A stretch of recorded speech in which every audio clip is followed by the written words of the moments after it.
Viral video yang memperlihatkan wahana tornado di Dufan mendadak berhenti saat sedang dinaiki wisatawan. Ternyata kejadian itu berlangsung pada hari Sabtu, 24 Desember 2022, dan pihak Taman Impian Jaya Ancol angkat bicara soal video viral itu. Korporat Komunikasi Taman Impian Jaya Ancol Aryadi Eko Nugroho mengungkapkan bahwa kejadian tersebut terjadi pada 24 Desember 2022 sekira pukul 16.20 waktu Indonesia Barat. Eko menjelaskan, sistem yang ada pada wahana tornado akan menghentikan permainan ketika sensor memonitor adanya gangguan teknis. Dia menyebut safety system itu kemudian mengaktifkan sistem pengamanan pada wahana. Eko menuturkan, evakuasi berlangsung sekira 5 menit untuk menurunkan pengunjung dari wahana tornado.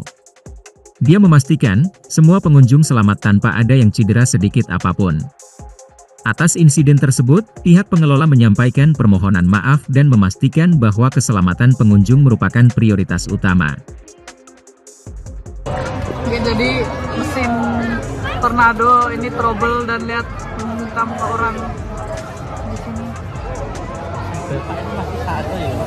Nyawa-nyawa di sini terancam. Terancam evakuasi ke ICA.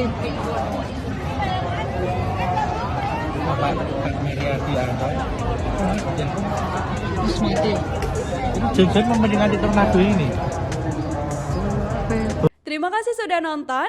Jangan lupa like, subscribe, dan share ya.